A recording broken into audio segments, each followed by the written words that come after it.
কথাকে না বাড়িয়ে আমরা এই আহকামুস সিয়াম বিষয়ের উপরে রোজার বিভিন্ন মাসালা মাসাইল আমরা এখন জানার চেষ্টা করব। সেই মাসালাগুলি হয়তো আমরা জানি না।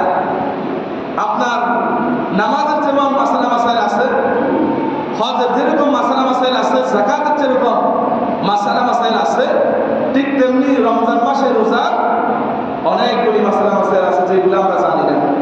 আপনি আপনার ইচ্ছে মতো রোজা রাখবেন, এই রোজা আল্লাহর দরবারে কবুল হবে না। রোজা রাখতে হবে যেভাবে আল্লাহ আমাদেরকে আদেশ করেছেন, যেভাবে নবী করিম সাল্লাল্লাহু আলাইহি ওয়াসাল্লাম আমাদেরকে শিক্ষা দিয়েছে, সেইভাবে যদি আমরা রোজা রাখি তাহলে এই রোজা আমাদের জন্য নাজাতের ওসিলা হবে। এই জন্য সম্মানিত হাজিরিন, আমরা মূল মাসালার দিকে এখন আমরা যাচ্ছি। আমরা সবাই কান খুলে এক মন এক ধ্যানে মাসালাগুলি জানার চেষ্টা করব এবং যিনি জানেন না পরিবারের সমাজে রাষ্ট্রে মানুষকে জানানোর চেষ্টা করব। আল্লাহ পাক বলেন, ফাসআলু আহলা যিকর ইন কুনতুম লা তা'লামুন। যদি তোমরা মাসালা না জানো তাহলে তোমরা জিজ্ঞেস করো। আহলে উলামা, আহলুল ইলম, আহলুজ যিকর। আহলুজ যিকর বলতে আহলুল কোরআন, অর্থাৎ কোরআনের জ্ঞান যার কাছে আছে, হাদিসের জ্ঞান যার কাছে আছে, উলামায়ে দ্বীন যারা ইসলামের জ্ঞান যার কাছে আছে, না জানলে তার কাছে জিজ্ঞেস করো। এই জন্য প্রথমে আমরা বলতে চাই, রোজা কার উপরে ফরজ? রোজা কোন কোন ব্যক্তি রাখতে পারবে? এটা হলো আপনার রোজা ফরজ হওয়ার জন্য এক নম্বর শর্ত হলো সুস্থ মস্তিষ্ক সম্পন্ন হওয়া। পাগল, বিবেক বুদ্ধ শক্তি নাই, তাদের উপরে রোজা ফরজ নয়। সুস্থ মস্তিষ্ক হতে হবে, মস্তিষ্ক সুস্থ হতে হবে, ব্রেন সুস্থ হতে হবে, আকলমন্দ হতে হবে, বিবেকবান হতে হবে।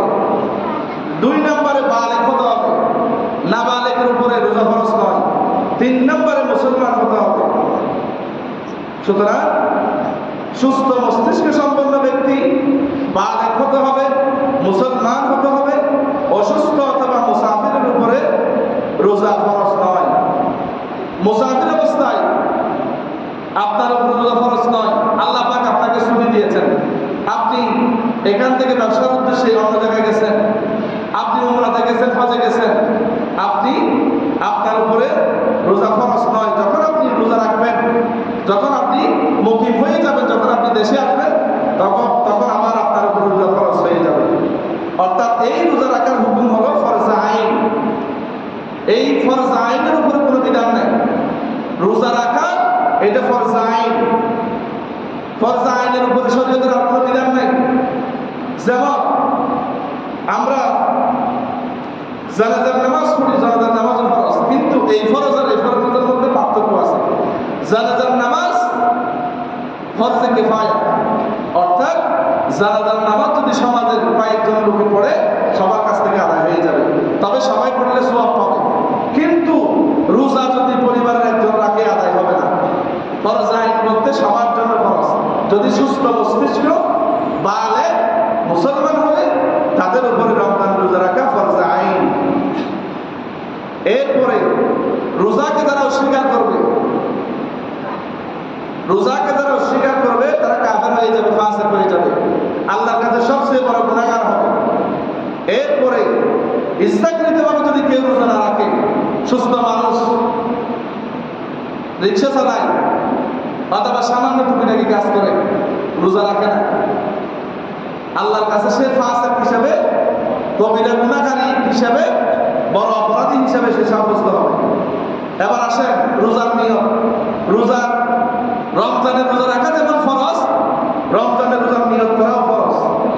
এখন আপনারা বলবেন, হুজুর নিয়ত কিভাবে রাখবো? আবার নিয়ত হলো আপনি মনে মনে সংকল্প করা। যেমন আপনি আজকে রোজা রাখলেন, আজকেরটা গেছে না, এরপর আগামীকালকে আপনি রোজা রাখবেন। সূর্য অস্ত যাওয়ার পরে আপনার মনে মনে চিন্তা করতে হবে, আমি আগামীকালকে রোজা রাখবো। মনে মনে নিয়ত করা, এটা ফরজ আইন, ফরজ। আপনার যদি সবচেয়ে উত্তম সময় হচ্ছে, মুস্তাহাব হচ্ছে আপনার সূর্য অস্ত যাওয়ার পরে রাতের বেলা নিয়ত করে ফেলা উত্তম। যদি আপনি রাতের বেলা নিয়ত না করেন তাহলে সকাল 9টা-10টার ভিতরে আপনার দুপুর 12টার আগে আপনাকে নিয়ত করে ফেলতে হবে। নিয়ত করা এটা ফরজ, রাত বাকি থাকতে করা এটা সবচেয়ে বেশি ভালো। নিয়তটা আরবি করা লাগবে না, বাংলাতে করলেই হবে। এরপরে সেহরি খাওয়া, সেহরি খাওয়া সুন্নাত। অনেকে মনে করে যে সেহরি খেতে হবে আমাদের পেট ভরে খেতে হবে, গলা পর্যন্ত খেতে হবে না। সেহরি খাওয়া সুন্নাত, কিন্তু সেহরির সাথে খাওয়া সুন্নাত, সেহরির সাথে রোজার সাথে সম্পর্ক নাই। অর্থাৎ সম্পর্ক নাই বলতে রোজা রাখা ফরজ, কিন্তু সেহরি খাওয়া সুন্নাত। কিন্তু আপনি সেহরি যদি সময় না পান, আপনি একটু পানি খাবেন, আপনার রোজা হয়ে যাবে। অনেকে মনে করে আমি সেহরি খেতে পারি না, রোজা রাখবো না, এইটা হবে না। আপনি সেহরি যদি খেতেও না পারেন, সময় পান নাই, আপনি খালি পেটে আপনি রোজা রাখতে হবে। আপনি খালি পেটে যদি রোজা রাখেন, আপনি সেহরি খাবার সোয়াব পাবেন, রোজার সোয়াবও পাবেন, কারণ আপনি তো সময় পান না, এটা তো আপনার ইচ্ছাই হয় না। এই জন্য আল্লাহর হাবিব বলেন রুফিআ আন উম্মতি আল খাতাউ, ভুলে যেগুলো হবে সেগুলো আল্লাহ পাক মাফ করে দিবেন। সুবহানাল্লাহ বলবেন না ভাই? সুতরাং সেহরি খাওয়া সুন্নাত, কিন্তু সেহরি পেট ভরে খাওয়া খেতে হবে, এটা কোনো জরুরি না। অনেকে বলে সেহরি আর ইফতার যদি পেট ভরে খায়, যা ইচ্ছা আনলিমিটেড খায়, তাহলে কোনো হিসাব দেওয়া হবে না। নাউযুবিল্লাহি মিন যালিক। এই রমজান মাসকে আল্লাহ খাওয়ার জন্য বানান নাই, খাওয়ানোর জন্য বানিয়েছেন। শাহরুস সাবার ওয়া শাহরুল মুওয়াসাত, সহযোগিতার মাস, ধৈর্যের মাস রমজান মাস। আমরা মনে করি সেহরি মানে সব আইটেম খাইতে হবে, পেট ভরে খাইতে হবে, গলা পর্যন্ত খাইতে হবে, না। সুতরাং এই সেহরি কখন খাবেন? সেহরি খাওয়ার টাইম হচ্ছে আপনার নবী করিম সাল্লাল্লাহু আলাইহি ওয়াসাল্লাম বলেন, বুখারী মুসলিম শরীফের হাদিসের মধ্যে, আপনি সেহরি খাবেন ফজরের নামাজের আগে 50 আয়াত পড়ার মতো যদি সময় পান, এরপরে আপনি 50 আয়াত, আপনি সেহরি খেলেন, খাওয়ার পরে 50 আয়াত সময় আছে, 50 আয়াত পড়ার মতো সময় আছে, 50 আয়াত পড়তে সময় লাগবে 5 মিনিট 10 মিনিট, অর্থাৎ 10-15 মিনিট আগে সেহরি খাওয়া, এটা সুন্নাত। আপনি 10টায় 11টায়ও খেতে পারবেন, তবে উত্তম হলো রাতের শেষ ভাগে খাওয়া, সুবহে সাদিকের ফজরের নামাজের আগে খাওয়া সুন্নাত। এরপরে আপনার 50 আয়াত পড়ার মতো সময় থাকতে হবে। এবার আসেন হযরত যায়েদ ইবনে সাবিত রাদিয়াল্লাহু আনহু বলেন, নবী করিম সাল্লাল্লাহু আলাইহি ওয়াসাল্লামের সাথে আমরা ইফতার করলাম। তাসাহহারনা মা'a রাসূলিল্লাহি সাল্লাল্লাহু আলাইহি ওয়াসাল্লাম, থুম্মা কুমনা ইলা আস-সালাহ ফাকালা কাম কানা কদরু মা বাইনাহুমা। সেহরি খেলাম, এরপর ফজরের নামাজে গেলাম, মধ্যখানে সময় কতটুকু? নবী করিম সাল্লাল্লাহু আলাইহি ওয়াসাল্লাম বলেন 50 আয়াত, 50 আয়াত পড়ার মতো সময় থাকলেই এটাই হলো সেহরি খাওয়ার উত্তম সময়। এরপরে নবী করিম সাল্লাল্লাহু আলাইহি ওয়াসাল্লাম বলেন, তোমরা সেহরি খাও, তাসাহহারু ফাইন্না ফিস সুহরি বারাকা, সেহরি খাও, সেহরির মধ্যে বরকত রয়েছে। ফালা তাদউ ওয়ালাউ আন ইয়াজরা আহাদুকুম জুরআতান মিন মাই ফাইন্না আল্লাহ আযজা ওয়া জাল্লা ওয়া মালাইকাতাহু ইউসাল্লুনা আলাল মুতাসাহহিরুন। নবী করিম সাল্লাল্লাহু আলাইহি ওয়াসাল্লাম বলেন, তোমরা সেহরি খাওয়া বাদ দিও না, কারণ সেহরির মধ্যে বরকত রয়েছে। এমনকি সেহরি খাও জুরআতান মিনাল মা, অন্তত একটু পানি দিয়ে হলেও সেহরি খাও। কেন সেহরি খাবো? ফাইন্নাল্লাহ আযজা ওয়া জাল্লা ওয়া মালাইকাতাহু ইউসাল্লুনা আলাল মুতাসাহহিরুন, যারা সেহরি খাবে তাদের উপরে আল্লাহ এবং আল্লাহর ফেরেশতারা তার জন্য রহমত দোয়া, ইউসাল্লুনা, তার উপরে দোয়া কামনা করেন, রহমত বর্ষণ করেন। সুবহানাল্লাহি ওয়া বিহামদিহি। এইজন্য একটু পানি হলেও সেহরি খাওয়া এটা সুন্নাত, এটা মুস্তাহাব, এটা ভালো। যদি সময় না পান, আপনি সেহরি না খেয়ে রোজা রাখবেন, সওয়াব পাবেন। এরপরে নবী করিম সাল্লাল্লাহু আলাইহি ওয়াসাল্লাম বলেন, লা ইয়াজালুন নাসু বিখাইরিন আজ্জালুল ফিতরা।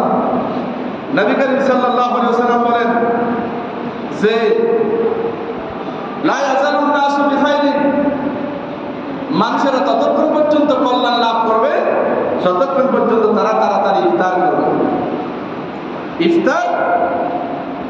ইফতার এবং সেহরি, নবী করিম সাল্লাল্লাহু আলাইহি ওয়াসাল্লাম বলেন, ইন্না মা'আশারাল আমবিয়া উমিরনা বিতা'জিলি ফিতরিনা ওয়া তাখিরি সুহুরিনা। নবী করিম সাল্লাল্লাহু আলাইহি ওয়াসাল্লাম সমস্ত আম্বিয়া ইকরামদের আদেশ হলো, অর্ডার হলো যে তাড়াতাড়ি ইফতার করতে হবে, সেহরি দেরিতে করতে হবে। ইফতার তাড়াতাড়ি আর সেহরি দেরিতে, সর্বশেষে। এখন আসেন, সেহরি খেয়ে আপনি সেহরি খাইছেন, সেহরি খাওয়ার পরে দাঁত ক্লিয়ার করতে হবে। দাঁত ক্লিয়ার করা সুন্নাত। আপনি সেহরি খাইছেন, অনেকের দাঁতের মধ্যে ময়লা, খাদ্য করা, গোশত, মাংস ঢুকে থাকে। এই জন্য আপনি সেহরি খাওয়ার পরে আপনি দাঁতগুলা ক্লিয়ার করে ফেলবেন। এরপরে আপনি সেহরি খাওয়ার পরে সময় আছে কিনা সন্দেহ, আপনি যদি সন্দেহ থাকে সেহরির সময় আছে কিনা, এখন মাইকের আওয়াজ শুনেন নাই, এখন সময় আছে কিনা সন্দেহ যদি থাকে, সেহরি আর খাবেন না। সেহরি আর খাওয়ার জরুরত নয়। সেহরি খাওয়ার জায়েজ নয়, কারণ রোজা রাখার জন্য সেহরি শর্ত নয়। এই জন্য সেহরি না খেলেও রোজা হয়ে যাবে। এরপরে আপনারা সেহরি খাই নাই বিদায় যদি এটা মনে করে, যদি একটা রোজা যদি আপনি ছেড়ে দেন, আমি সেহরি খাই না, রোজা কেন রাখবো, এটা বলে যদি একটা রোজা যদি ছেড়ে দেন, তাহলে আপনি সারা জীবন যদি রোজা রাখেন, এই একটা রোজার ফজিলত, একটা রোজার মর্তবার সমান আল্লাহর কাছে হবে না। এই জন্য এবার আসেন, আমরা যে সেহরি না খাই, যদি সেহরি না খেয়ে রোজা রাখি, তাহলে আমাদের আরো বেশি সওয়াব হবে। কেন? কারণ আমাদের শরীরের ভিতরে আলাদা কিছু খাবার আল্লাহ পাক রিজার্ভ করে রেখেছেন। সুবহানাল্লাহ বলবেন না ভাই? আমাদের শরীরের ভিতরে আলাদা কিছু খাদ্য আছে। যেমন আমাদের শরীরের ভিতরে আলাদা কিছু খাদ্য হলো যে সেইগুলি হলো চর্বি। আমাদের শরীরে চর্বি আছে, গরুর গোশতের মধ্যে যেরকম চর্বি আছে, চর্বির তো কোনো কাজ নাই। চর্বি এগুলো হচ্ছে পাপ। যদি আপনি সেহরি না খেয়ে রোজা রাখেন, এই সেহরিগুলি শরীরের বিভিন্ন অঙ্গ থেকে পাকস্থলীতে চলে যায়। পাকস্থলীতে সেহরিগুলো যাওয়ার কারণে সারাদিন এই শরীরের ভিতরে যে কোষগুলি আছে, এই চর্বিগুলো সারাদিন কাভার করে ফেলে। সুবহানাল্লাহ, সুবহানাল্লাহ। এই জন্য একজন মানুষ না খেয়ে 40 দিন পর্যন্ত বাঁচতে পারে। একজন মানুষ না খেয়ে কয়দিন বাঁচতে পারে বলে? 40 দিন পর্যন্ত একজন মানুষ বাঁচতে পারে। এবার আসেন, সেহরির সময় এলান করা। আমাদের মসজিদে সেহরির সময় হয়েছে, আপনারা সেহরি করেন, সেহরি খেয়ে নেন, বলে না? এটা বলা হাদিস দ্বারা প্রমাণিত আছে, এটা জায়েজ আছে। তবে হ্যাঁ, সেহরির সময় যদি আপনি ইসলামী সঙ্গীত, ওয়াজ নসিহত, গান বাজনা যদি করতে থাকেন, ইসলামী সঙ্গীত যদি করতে থাকেন, এটা জায়েজ নয়। কারণ মানুষের তাহাজ্জুদ নামাজ পড়ে, কোরআন তেলাওয়াত করে, জিকির আজকার করে ঘর বাড়িতে, যদি আপনি মাইকের মধ্যে যদি আপনি লাগাতার যদি মাইক দিয়ে যদি আপনি এলান করেন, ইসলামী সঙ্গীত বলেন, তাহলে এটা জায়েজ নাই। এবার আসেন, ইফতারের মাসালাগুলো এখন আমরা শুনবো। ইফতারের মাসালাগুলি হলো, আপনার ইফতারের সময়, ইফতার কখন করবেন আপনি? ইফতার করতে হবে দেরি না করে, সূর্য অস্ত যাওয়ার সাথে সাথে আপনাকে ইফতার করতে হবে। যেমন নবী করিম সাল্লাল্লাহু আলাইহি ওয়াসাল্লাম যখন সূর্য অস্ত যাওয়ার সাথে সাথে যখন ইফতার করতে, সাহাবায়ে কেরাম বললেন, ইয়া রাসূলুল্লাহ, আপনি এত তাড়াতাড়ি কেন ইফতার করেন? একটু অপেক্ষা করেন, একটু অপেক্ষা করেন, সূর্যটা একটু ডুবতে দেন। আল্লাহ নবী বলেন, না, লা ইয়াযালুন নাসু বিখাইরিন মা আজ্জালুল ফিতরা। আল্লাহ নবী বললেন, যারা তাড়াতাড়ি ইফতার করবে তারা আমার পক্ষ থেকে কল্যাণ, আল্লাহর পক্ষ থেকে কল্যাণ লাভ করবে। সুবহানাল্লাহ বলবেন না ভাই? এরপরে এখন আপনি কি দিয়ে ইফতার করবেন? ইফতার করার সুন্নত তরিকা হলো প্রথমে খেজুর দিয়ে ইফতার করা। আল্লাহ নবী বলেন, খেজুর দিয়ে ইফতার করতে হবে। প্রথমে পাকা খেজুর, কাঁচা খেজুর, তাজা খেজুর, পাকা খেজুর পেলে বেজুর খেজুর দিয়ে ইফতার করা সুন্নাত। 3টা 5টা খেজুর দিয়ে ইফতার করবেন। যদি আপনি খেজুর না পান, তাহলে আপনি ইফতার করবেন যে কোনো দুধ দিয়া, গরুর দুধ, ছাগলের দুধ, উটের দুধ, মহিষের দুধ, যে কোনো দুধ দিয়ে ইফতার করা সুন্নাত। এখন আপনার কাছে গরুর দুধও নাই, খেজুরও নাই, আপনি ইফতার করবেন ফলমূল দিয়ে, বিভিন্ন তরমুজ, বিভিন্ন ফলমূল দিয়ে ইফতার করা সুন্নাত। এরপরে যদি তাও না থাকে, আপনি পানি দিয়ে ইফতার করবেন, পানি দিয়ে ইফতার করবেন। এখন আমার দেশে তো এগুলো নেই। আমাদের বাঙালি সুন্নত আছে, ছোলা ছানা বুট মুড়ি পেঁয়াজ বেগুনি না খাইলে আমাদের মনে হয় ইফতার হয় না, এরকম লাগে। আসলে এটা ফাইন্না হালুদ দুনিয়া কাযালিক, এটা একটা রসম হয়ে গেছে। এরপরে আসেন, এবার অনেকে আছে ইফতার করতে গিয়ে মাগরিবের নামাজ কাজা করে ফেলে। ইফতার করার সময় একেবারে পেট ভরে খাবার দরকার নাই, জামাতে মাগরিবের জামাতে হাজির হওয়া পর্যন্ত আপনি খেতে পারবেন, তবে মাগরিবের নামাজ পড়া করতে পারবেন না। হ্যাঁ, আপনি মাগরিবের নামাজ স্বাভাবিক যে সময় পড়েন, ইফতারের সময় যদি রোজার মাসে যদি আপনারা একটু মাগরিবের নামাজটা বিলম্ব করেন, দেরিতে পড়ে সেহরি ইফতার করার জন্য এটা জায়েজ আছে। অনেকে আছে পেট ভরে খায়, নামাজ তরক করে মাগরিবের নামাজ তরক করবে। অনেকে আছে ইফতার করে ওই বাড়ির দিকে আসতে করে দিকে দৌড়ে চলে যায়, নামাজে অনেকে আসে না। নাউযুবিল্লাহি মিন যালিক। এই জন্য আপনি এই মাসটি হলো মানুষকে খাওয়ানোর মাস, নিজে খাওয়ার মাস নয়।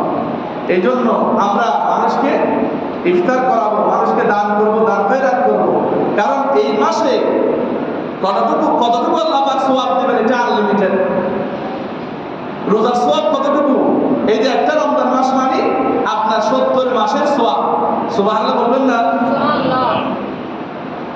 একটা রমজান মাস মানে হলো 70টা রমজান মাসের সওয়াব। এবং আপনি 1 টাকা দান করবেন, 1 টাকায় শুধু 700 নয়, এই মাসে কোনো 700 এর কথা বলা হয় নাই, এই মাসে 700 এর অধিক। একটা নফল ইবাদত করলে ফরজের সওয়াব, একটা ফরজ 70টা ফরজের সওয়াব হবে। সুবহানাল্লাহ, সুবহানাল্লাহ। এখন আসেন, নবী করিম সাল্লাল্লাহু আলাইহি ওয়াসাল্লাম ইফতারের সময় কিছু দোয়া শিক্ষা দিয়েছেন। ইফতারের আগে আমরা মারামারি করি। ইফতারের আগে আমি আপেল পাই নাই, জুস পাই নাই, আমি এটা পাই নাই, আমি ডাবের পানি পাই নাই, মারামারি দেয়। যারা মারামারি দেয় এরা রোজা রেখেছে কিন্তু ওই ইফতার খাওয়ার জন্য, মারামারি করে ইফতার নেওয়ার জন্য। ইফতার সামনে আসলে আপনারা দোয়া করবেন, যে দোয়া করবে আল্লাহর কসম করে বলি সেই দোয়া আপনার কবুল হয়ে যাবে। এখন সেই দোয়াগুলি আমরা বলি না। ইফতারের আগে দোয়া শিক্ষা দিয়েছেন আল্লাহ নবী, ইয়া ওয়াসিআল ফাদলি ইগফিরলি, ইয়া ওয়াসিআল ফাদলি ইগফিরলি। এরপর আল্লাহ নবী আরো বলেন, আল্লাহুম্মা ইন্নী আসআলুকা বিরহমাতিকা আল্লাতী ওয়াসিআত কুল্লা শাই আনতা আইয়াগফিরালি। এই দোয়াটা করবেন। এরপর ইফতারের সময় দোয়া করবেন, আল্লাহুম্মা লাকা সুমতু ওয়া আলা রিজকিকা আফতারতু। এভাবে করে, আয় আল্লাহ তোমার জন্য রোজা রাখলাম এবং তোমার দেওয়া নিয়ামত দিয়ে ইফতার করলাম, রোজা রাখলাম। সুবহানাল্লাহ, সুবহানাল্লাহ। এরপরে আপনার ইফতার করার পরে দোয়া আছে। ইফতার করার পরে দোয়া হচ্ছে কি? ইফতার করার পরে দোয়া হলো যাহাবাজ যামু ওয়াক্তালাতিল উরুকা ওয়া থাবাতাল আজরু ইনশাআল্লাহ। অর্থাৎ যাহাবাজ যামু, আয় আল্লাহ এই ইফতার করার মাধ্যমে আমার পিপাসা দূর হয়ে গেল। ওয়াক্তালাতিল উরুকা, আমার শরীরের শিরা উপশিরা সবগুলি সিদ্ধ হয়ে গেছে, শান্ত হয়ে গেছে। এরপরে ওয়াসাবাতাল আজরু ইনশাআল্লাহ, আয় আল্লাহ তোমার কাছে এই রোজার পুরস্কার নির্ধারণ হয়ে গেছে। বলেন না সুবহানাল্লাহ, সুবহানাল্লাহ। এই দোয়াগুলো করবেন। এই আলোচনাটা আজকে যারা বঞ্চিত তারা মাহরুম হয়ে যাবে। এরপরে অনেকে আছে যাকাতের টাকা দিয়ে ইফতার করে। যাকাতের টাকা দিয়ে ইফতার করাবেন না। কেন? কারণ যাকাতের টাকা দিয়ে যদি আপনি ইফতারটা আয়োজন করেন, সেখানে কিন্তু যারা সচ্ছল, যারা সামর্থ্যবান, অনেক বড় লোকের ছেলে মেয়ে নাতিপুতি কিন্তু ইফতার করার জন্য ওখানে বসে থাকবে। যাদের সামর্থ্য আছে করে ইফতার করার মতো, যারা যাকাতের টাকা খাওয়ার উপযুক্ত নয়, তারাও ওখানে বসে যায়। এই জন্য যাকাতের টাকা দিয়ে ইফতার করা যাবে না। হ্যাঁ, যদি সবাই গরিব অসহায় হয়, সেখানে আপনি যাকাতের টাকা দিয়ে ইফতারের আয়োজন আপনি করতে পারবেন। যদি ধনী লোক থাকে তাহলে যাকাতের টাকা সেখানে দেওয়া জায়েজ নাই। এরপরে ইফতার করার সময় আপনারা মুসলমান বন্ধুকে দাওয়াত দিতে পারবেন, অমুসলমান বন্ধুকে ইফতার খাওয়াইতে পারবেন, মেহমানদারি করতে পারবেন। সে যেন দেখে মুসলমানদের ইসলামী সংস্কৃতি, মুসলমানদের ইফতারের সৌন্দর্য, ইসলামের সৌন্দর্য দেখে যেন সে মুগ্ধ হয়, ইসলামের প্রতি আকৃষ্ট হয়। সেজন্য আপনি মুসলমানকে আপনার ইফতারের সময় দাওয়াত দিতে পারবেন। সুবহানাল্লাহ। এখন আসেন, যদি আপনার হিন্দু ভাই ইফতার করার জন্য যদি কিছু টাকা দেয়, সেই টাকা দিয়ে ইফতার করা যাবে কিনা? অবশ্যই সেটা যদি হালাল হয়, পবিত্র হয়। হালাল পবিত্র বলতে আপনাকে যদি আপনাকে যদি তারা তাদের দেবতার নামে যদি জবাই করে যদি ছাগলের গোশত দেয়, যদি কচ্ছপ দেয়, তারা যেগুলা খায়, যেগুলো আমাদের কাছে হারাম, সেগুলা দিলে খাবেন না। হ্যাঁ, যদি মুড়ি দিছে, ছোলা মুড়ি দিছে, আপেল দিছে, তরমুজ দিছে, মুসলমান ভাই ইফতার করার জন্য সেগুলা দিয়ে ইফতার করা জায়েজ আছে, মুস্তাহাব করা যাবে, কোনো সমস্যা নাই। এবার আসেন, ইফতার করতে গিয়ে মাগরিবের নামাজ করা যাবে না। এবার আসেন রোজা ভঙ্গের কারণ সমূহ। রোজা কখন কখন ভেঙে যাবে? যাদের উপরে কাজা ও কাফারা ওয়াজিব, আপনি যদি দিনের বেলা কাজা একটা কাফারা 60টা রোজা, খেয়াল করবেন, যাদের উপরে কাজা ও কাফারা ওয়াজিব দিতে হবে বাধ্যতামূলক, যারা দিনের বেলা স্ত্রী সহবাস করবে তাদেরকে কাজা একটি রোজা, কাফারা 60টি রোজা লাগাতার বিরামহীন কন্টিনিউ 61টা রোজা রাখতে হবে যারা দিনের বেলা স্ত্রী সহবাস করবে।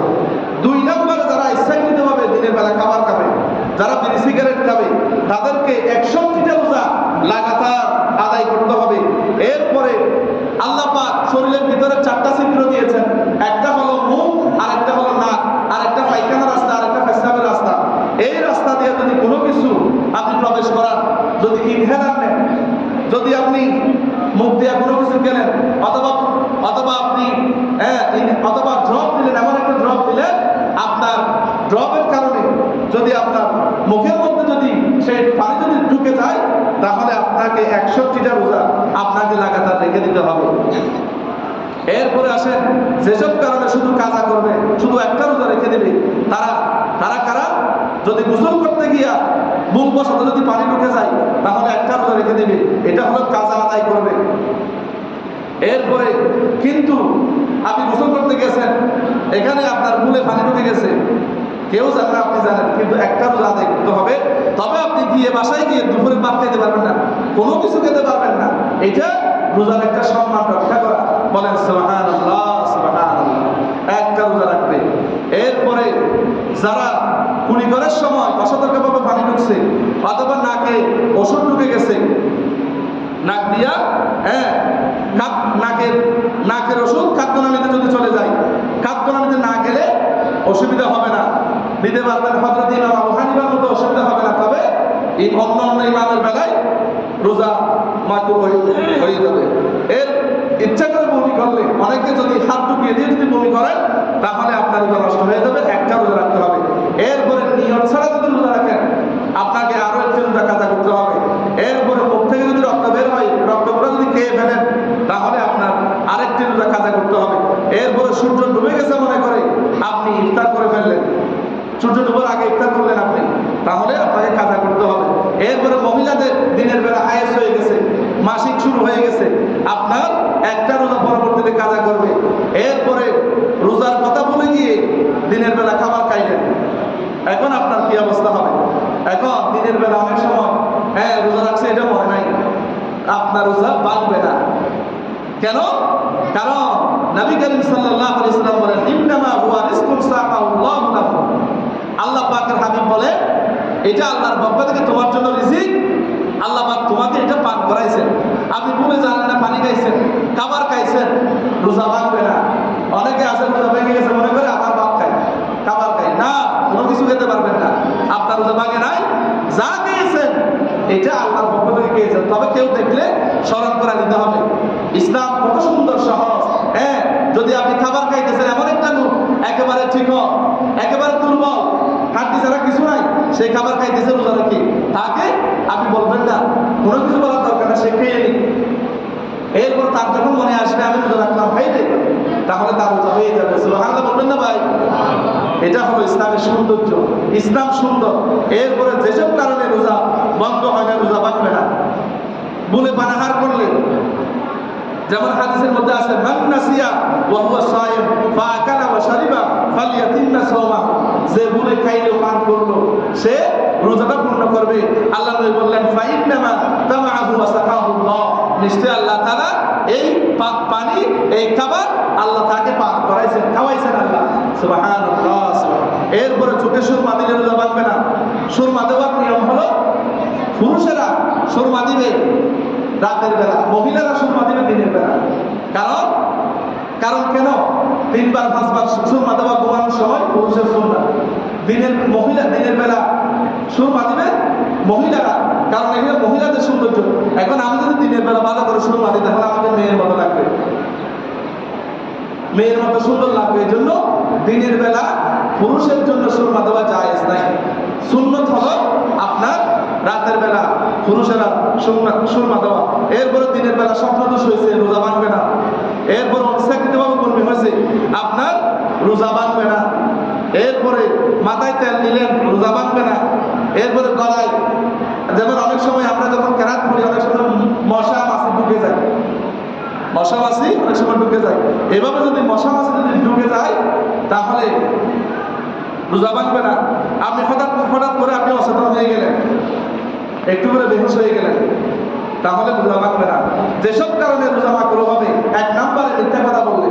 অনেকে আছে রোজা রেখে মানুষকে গালাগাল দেয়, এরপরে মিথ্যা সাক্ষী দেয়, মিথ্যা মামলা করে মানুষের বিরুদ্ধে, এরপরে গীবত করে, মিথ্যা কসম খায়, অশ্লীল কথা বলে, মানুষকে গালি দেয়, জুলুম করে, অবৈধ সিনেমা দেখে, রাগারাগি করা। অনেক সময় অনেক স্বামী আছে স্ত্রীর উপরে তরকারি একটু এদিক সেদিক হলে স্ত্রীর উপর গালাগাল দেয়, রাগ করে। এই সমস্ত স্ত্রীদের দিনের বেলা তরকারিতে লবণ হয়েছে কিনা একটু করে টেস্ট করতে পারবে, তাদের রোজা, মহিলাদের রোজার সমস্যা হবে না। যদি এই স্ত্রী যদি টেস্ট না করে তাহলে স্বামীর পিঠা খাইতে হবে।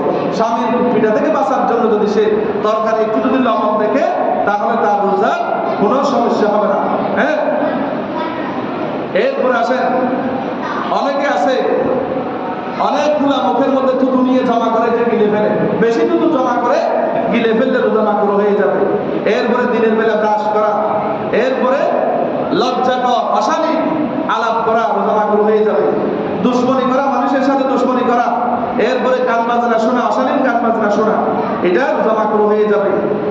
এরপরে যেমন মনে করেন মুসাফিরের জন্য রোজা না রাখার জন্য আল্লাহ পাক অবকাশ দিয়েছেন, কিন্তু মুকিম হলে রোজা রাখবে, কিন্তু মুসাফির হওয়ার পরেও যে রোজা রাখবে তার জন্য রোজা রাখা মাকরুহ হয়ে যাবে। এরপরে যেসব কারণে রোজা মাকরুহ হবে না, আপনার সুরমা দিলে, তেল ব্যবহার করলে, এরপরে আপনার রোজা মাকরুহ হবে না। অনিচ্ছাকৃত বমি করলে, এরপরে সামান্য পরিমাণ থুতু মুখে আপনি গিলে ফেলছেন, তাহলে রোজা মাকরুহ হবে না। যাদের জন্য রোজা না রাখা জায়েজ, যারা রোজা রাখবে না, রোজা না রাখা জায়েজ আছে, সুযোগ আছে, এরা হলো এক নাম্বার মুসাফির। কারণ আল্লাহ পাক মুসাফির যারা সফরে, যেমন মনে করেন আপনি ব্যবসার জন্য ঢাকায় গেছেন, আপনার ব্যবসার জন্য আপনি ঢাকায় গেছেন, আপনি রোজা রাখা লাগবে না, পরবর্তীতে কাজা করতে হবে। তবে আপনি যখন ফিরে আসবেন আপনাকে রোজা রাখতে হবে। এখন আপনি ঢাকা থেকে আসছেন আসরের সময়, কিন্তু আর কিছু খেতে পারবেন না মাগরিব পর্যন্ত, কারণ আপনি মুকিম হয়ে গেছেন, আপনি দেশে আসছেন, আর কোনো কিছু খাওয়া এটা জায়েজ নয়। এটা একটা রোজার একটা সম্মান। এরপরে আপনি সফর করলেন, সফর দুই প্রকার, একটা হলো সফর আত-তাআ আর একটা হলো সফর আল-মাসিয়া। এখন আপনি সফর করলেন চুরি করার জন্য, ডাকাতি করার জন্য, ইয়াবা ট্যাবলেট সাপ্লাই দেওয়ার জন্য। এখন আপনি ওখানে যদি রোজা না রাখেন এটা হবে না। আপনি ব্যবসার জন্য কাজে গেছেন, অথবা আপনি উমরাতে গেছেন, হজে গেছেন, যে কোনো একটা কাজে গেছেন, তখন আপনি যদি মুসাফির হলে সেক্ষেত্রে আপনার রোজা না রাখলে চলবে, পরবর্তীতে আপনাকে কাজা করতে হবে। এরপরে অসুস্থ ব্যক্তি, এমনভাবে অসুস্থ হয়েছে, অসুস্থ ব্যক্তি রোজা না রাখার সুযোগ আছে। এখন অসুস্থ ছিল, এমন অবস্থায় মারা গেছে, এখন কি করবে? এখন অসুস্থ ছিল, রমজান মাসে মারা গেছে, বাকি রোজা যতটা ছিল এগুলা পরিবারের সবাই ভাগ করবে। ছেলে মেয়ে স্ত্রী এরা ভাগ করে নিবে, এরা ওই মৃত বাবার রোজাগুলি কাজা করে দিবে। কারণ নবী করিম সাল্লাল্লাহু আলাইহি ওয়াসাল্লাম বলেন বুখারী শরীফে, ইয়াসুমু আনহু আহলাহু, তার পরিবার, তার পক্ষ থেকে, মৃত বাবার পক্ষ থেকে, চাচার পক্ষ থেকে, মায়ের পক্ষ থেকে এই কাজা রোজাগুলি রেখে দিতে হবে, পরিবার রেখে দিতে হবে। এরপরে এমন দুর্বল ব্যক্তি, যে দুর্বল ব্যক্তি যদি দুর্বল হয়ে যায়, রোজা রাখতে না পারে, তাহলে সে ফিদিয়া দিবে। ফিদিয়া মানে ক্ষতিপূরণ দিবে। এরপরে যেমন হযরত আনাস রাদিয়াল্লাহু তাআলা আনহু, রাসূল করিম সাল্লাল্লাহু আলাইহি ওয়াসাল্লামের সাহাবী খাদেম ছিলেন, হযরতে রাসূল করিম সাল্লাল্লাহু আলাইহি ওয়াসাল্লামের জন্য আল্লাহ নবী দোয়া করলেন। আল্লাহ নবী দোয়া করলেন, আল্লাহুম্মা আকফির আমালাহু, আল্লাহুম্মা আকফির আমওয়ালাহু ওয়া আওলাদাহু ওয়া হায়াতাহু ওয়া আদখিলহুল জান্নাহ ওয়া আদখিলহুল জান্নাহ। আল্লাহ নবী দোয়া করলেন আনাসকে, আয় আল্লাহ আনাসকে সম্পদ দাও, আনাসকে সন্তান দাও, আনাসকে হায়াত দাও, আনাসকে জান্নাত দাও। চারটা দোয়া করেছিলেন। হযরতে আনাস ছিলেন রাসূলের খাদেম। হযরতে আনাসকে আল্লাহ তাআলা 120টি সন্তান দিয়েছিলেন, 110 বছর জীবিত ছিলেন, 120টা সন্তান দিয়েছিলেন। স্ত্রীদের বছরে 2টা সন্তান হতো, বছরের এই মাথায় আর এই মাথায় 120টা সন্তান। অর্থাৎ আল্লাহর নবী যেগুলো দোয়া করেছেন সব দোয়াগুলি আনাসের জন্য কবুল হয়েছে। একটা দোয়া বাকি ছিল, ওয়া আদখিলহুল জান্নাহ, আল্লাহ আমাকে আমার আনাসকে জান্নাতে দান করো, জান্নাত নসিব করো। এটা হযরতে আনাসের এটা বাকি ছিল। এই হযরতে আনাস যখন বয়স হয়ে গেছিল, বেশি রোজা রাখতেন না, ফিদিয়া দিতেন। ফিদিয়া কি জিনিস আপনারা পরবর্তীতে জেনে নেবেন, সময় বেশি হয়ে যাচ্ছে। এরপরে গর্ভবতী মহিলা রোজা না রাখার অবকাশ আছে, সুযোগ আছে। যদি রোজা রাখলে যদি গর্ভের সন্তানের ক্ষতি হয়, তাহলে তারা রমজান মাসে রোজা রাখবে না, পরবর্তীতে রেখে দিবে। এরপরে দুগ্ধ দানকারী মা, বাচ্চাকে দুগ্ধ পান করায় এমন মা, উম্মুল মুরদিআ, দুগ্ধ পানকারী মা যদি রোজা রাখার কারণে যদি বাচ্চা যদি দুধ না পায়, বাচ্চা যদি ক্ষতি হয়, তাহলে পরবর্তীতে রোজা রাখার সুযোগ আছে। আরো অনেক মাসালা আছে, সময় শেষের দিকে। সম্মানিত হাজিরিন, এই গুরুত্বপূর্ণ মাসালাগুলি অনেকেই জানে না, এমনকি আমরাও জানতাম না। অনেক সময় যদি আপনারা জিজ্ঞেস না করেন, আমরা তো হুজুররা মাশাআল্লাহ সবটা সুবিধাবাস, তারা কুরআন সুন্নাহ নিয়ে গবেষণা করে না, পড়ালেখা করে না, এগুলা মাসাইল এগুলো কোনো শেষ নাই। এই জন্য আপনারা না জানলে জিজ্ঞেস করবেন, আমরা জানলে বলবো, না জানলে এটা আমরা শিখে আপনাদেরকে বলার চেষ্টা করব। এই যে কথাগুলি বললাম, বিশুদ্ধভাবে যে মাসালাগুলি আপনাদের সামনে বললাম, আমরা সবাই যেভাবে এই মাসালাগুলি জেনে মেনে বিশুদ্ধভাবে আল্লাহকে সন্তুষ্টি করার জন্য আল্লাহ পাক রোজা রাখার তৌফিক দান করুক। আমিন। হাদা মা ইনদি ওয়াল ইলমু ইনদাল্লাহ। ওয়াসসালামু আলাইকুম ওয়া রাহমাতুল্লাহি ওয়া বারাকাতুহু।